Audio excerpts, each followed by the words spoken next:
કેમ છો મારા વહાલા વિદ્યાર્થી મિત્રો? મારું નામ છે જયેશ રાઠવા અને તમે જોઈ રહ્યા છો નથી કેસ સ્ટડી.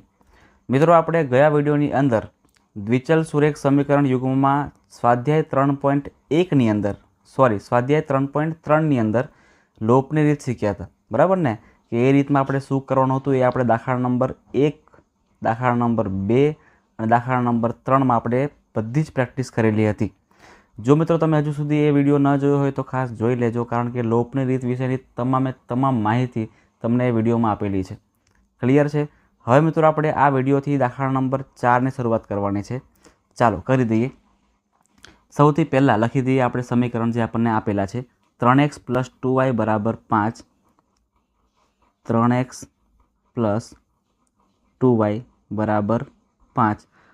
સમીકરણ બીજું આપણને આપેલું છે 2x - 3y = 12.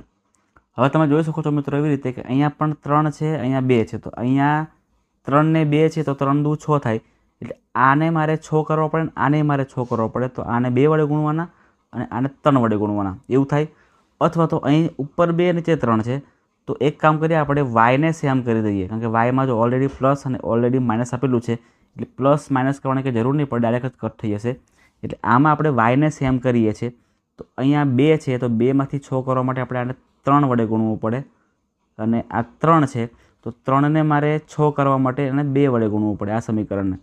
ચાલો ગુણી દઈએ. હવે આપણે 3x * 3 કરો એટલે 3 તરી 9x થશે, પ્લસનું પ્લસ. 2y * 3 કરો એટલે 2 તરી 6y થશે, બરાબર 5 તરી 15 થશે. એવી રીતે 2x * 2 કરો તો 4x થાય, વચ્ચે માઇનસ છે. 3y * 2 કરો એટલે 6y થશે, બરાબર 12 * 2 કરો એટલે 24 થશે.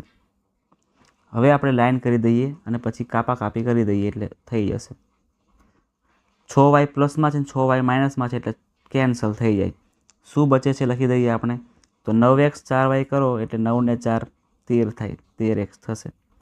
એવી રીતે અહીં 15 + 24 કરો તો કેટલા આવશે? તો 15 + 24 કરો તો 5 ને 4 9 ને 2 ને 1 3 39 થશે. એટલે અહીં લખીએ આપણે કે 13x = 39/13. 39 ભાગ્યા 13 કરો તો કેટલા આવે? તો કે 13 તરી 39 થાય. એટલે અહીંયા આપણે 13ને પૂછી દઈએ છીએ. અને હવે આપણો x કેટલો આવશે? તો કે x બરાબર આપણો જવાબ 3 આવશે. 3 થઈ ગયો મિત્રો આપણો આન્સર, જે આપણો ઉકેલ છે, બરાબર. હવે આપણે એક્સના પરથી આપણે વાયની કિંમત મેળવવાની છે. જે સમીકરણ ઇઝી હોય એને લઈ લેવાનું. જો સમીકરણ નંબર આપણે કયું લઈ લઈએ સમજો. સમીકરણ નંબર ચલો આપણે આ પહેલું લઈ લઈએ છીએ, 3x + 2y = 5. 3x + 2y = 5 અને એક્સની કિંમત કેટલી લેવાની છે? આપણે 3 લેવાની છે. તો લખી દઈએ x = 3 લેવાના છે.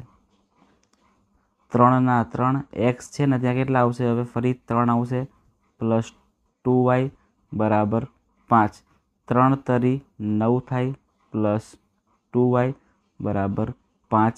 આ પ્લસ 9 છે બરાબરની પાછળ જાય શું બની જશે? માઇનસ બની જશે. 5 - 9 થશે અને 5 - 9 કરો તો કેટલા આવે મિત્રો? -4 આવે. અને 2 હવે છેદમાં જતા રહેશે. y = -4/2 અને -4/2 એટલે 2 દુ 4. એટલે આપણો જવાબ આવશે y = -2. y બરાબર કેટલા આવશે મિત્રો? -2 આપણો આન્સર થાય છે. તો આ થઈ ગયો આપણો ઉકેલ. ક્લિયર છે? ચાલો દાખલા નંબર 5 કરીએ આપણે. હવે એ પણ સેમ એને જેવું જ કરવાનું છે, જરાય અલગ નથી કરવાનું. લખી લઈએ સૌથી પહેલાં આને 2x + 5y = -23. એવી રીતે અહીંયા 3x - 7y = 9. હવે તમે જોઈ શકો છો મિત્રો એવી રીતે કે આપણે જો y છે ને એ yને જો સેમ કરવું હોય ને તો 5 ને 7 વડે ગુણવું પડે ને 7 ને 5 વડે ગુણવું પડે તો 35 થાય. અને જો આપણે એવું કરીએ તો આપણને જવાબ બહુ મોટો મળે. મતલબ કે આપણને સમીકરણ છે ને એ તો બહુ મોટું મળશે. એટલે આપણે વાયમાં નથી પડતા, આપણે એક્સને કરીએ છીએ એમ, બરાબર. અહીંયા 2 છે અને અહીંયા 3 છે. તો આ 3ને 2 વડે ગુણવું પડે અને 2ને 3 વડે ગુણવું પડે. એટલે આને આપણે 3 વડે ગુણીએ અને આને આપણે 2 વડે ગુણીએ, આ આપણા માટે વધારે ઇઝી પડશે. ચલો ગુણી દઈએ. 2x ગુણ્યા 3 કરો એટલે 2 તરી 6x થાય, પ્લસ 5y ગુણ્યા 3 એટલે 5 તરી 15y થશે, અને માઇનસ 23 ગુણ્યા 3 કરો એટલે 3 તરી 9 ને 2 તરી 6 તો માઇનસ 69 આવશે, 69 થશે.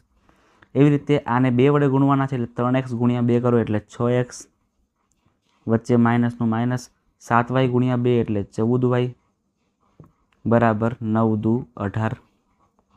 હવે આપણે મિત્રો તમે જુઓ કે આ પણ પ્લસમાં આ પણ પ્લસમાં, એટલે આમાં નિશાનીને આપણે ચેન્જ કરવી પડશે. એટલે આ 6x માઇનસ પ્લસમાં છે એને માઇનસ કરવું પડે, આ માઇનસને આપણે પ્લસ કરવા પડશે, અને આને આપણે ફરી માઇનસ કરવા પડશે. હવે આ 6x પ્લસમાં 6x માઇનસમાં એટલે કટ થઈ જશે. તો શું બચે છે એ લખી દઈએ. હવે તો 15y પ્લસ અને 14y પણ પ્લસ, એટલે 14 પ્લસ 15 કરો એટલે 29 થશે, 29y. એવી રીતે આ 69 પણ માઇનસમાં છે અને 18 પણ માઇનસમાં છે, તો 69 પ્લસ 18 કરવાના છે. તો 9 ને 8 કરો એટલે કેટલા આવશે? 17 આવશે, વધી પડી 1, 6 ને 1 7 ને 1 8, 87 થશે. બરાબર છે, પણ માઇનસ 87 થશે. એટલે અહીંયા 29y બરાબર માઇનસ 87, તો y બરાબર માઇનસ 87 ના છેદમાં 29. 29 ગુણ્યા 3, આઈ થિંક 29 ગુણ્યા 3 કરો ને તો 87 મળી જાય છે. આપણે ચેક કરી લઈએ. 9 તરી 27, વધી પડી 2, 3 દુ 6 7 8 આવી ગયા ને 27. એટલે 3 વડે મિત્રો ભાગ પડી શકે છે, તો પાડી દઈએ. તો y બરાબર માઇનસ 3 આપણો yનો આન્સર મળી જશે. એટલે કે y આપણને મિત્રો મળી ગયા છે 3. હવે આપણે yની જે -3ની કિંમત છે કોઈ પણ સમીકરણમાં લઈ લઈએ. સમીકરણ નંબર બીજું મને વધારે ઇઝી લાગી રહ્યું છે, તો આપણે એમાં નાખી દઈએ. બરાબર, ચલો. 3x - 7y બરાબર 9. 3x - 7y બરાબર 9, જ્યાં yની કિંમત આપણે -3 લેવાની છે. 3x ના 3x, માઇનસના માઇનસ, 7 ના 7, yની કિંમત આપણે માઇનસમાં લેવાની હતી એટલે માઇનસમાં લઈ લીધી 3. 3x માઇનસ અને આ માઇનસ કરો એટલે પ્લસ થાય, 7 તરી 21 થાય બરાબર 9. 21 છે ને બરાબરની પાછળ જાય તો માઇનસ બની જશે, તો 9 - 21. 21માંથી મિત્રો 9ને માઇનસ કરો તો કેટલા વધશે? -12 વધશે, -12. તો x બરાબર -12 ના છેદમાં 3. એટલે આને કાપીએ તો 3 ચોક 12 થશે, એટલે x બરાબર -4 આપણો આન્સર થઈ જશે. x બરાબર કેટલા આવશે? -4 થઈ જશે. ચલો હવે દાખલા નંબર 6 પૂરો કરીએ. સૌથી પહેલાં તો રકમ લખી દઈએ આપણે. અહીંયા 2x + 3y બરાબર 7 છે, અને અહીંયા 3x - 4y બરાબર 2 છે. એ પણ સેમ વસ્તુ છે. અહીંયા 2 અને અહીંયા 3 છે, એટલે આ 2 ને 3 વડે ગુણવા પડે અને 3 ને 2 વડે ગુણવા પડે. અહીંયા 3 ને અહીંયા 4 છે. જો નિશાની આપણે ચેન્જ કરવાની જરૂર ના પડી હોય ને તો પછી આપણે વાયને ચેન્જ કરીએ. ચલો આ વખતે આપણે વાયને ચેન્જ કરી દઈએ. બરાબર, તો 3ને હું 4 વડે ગુણું અને 4ને હું 3 વડે ગુણું તો આપણને 12 મળી જશે.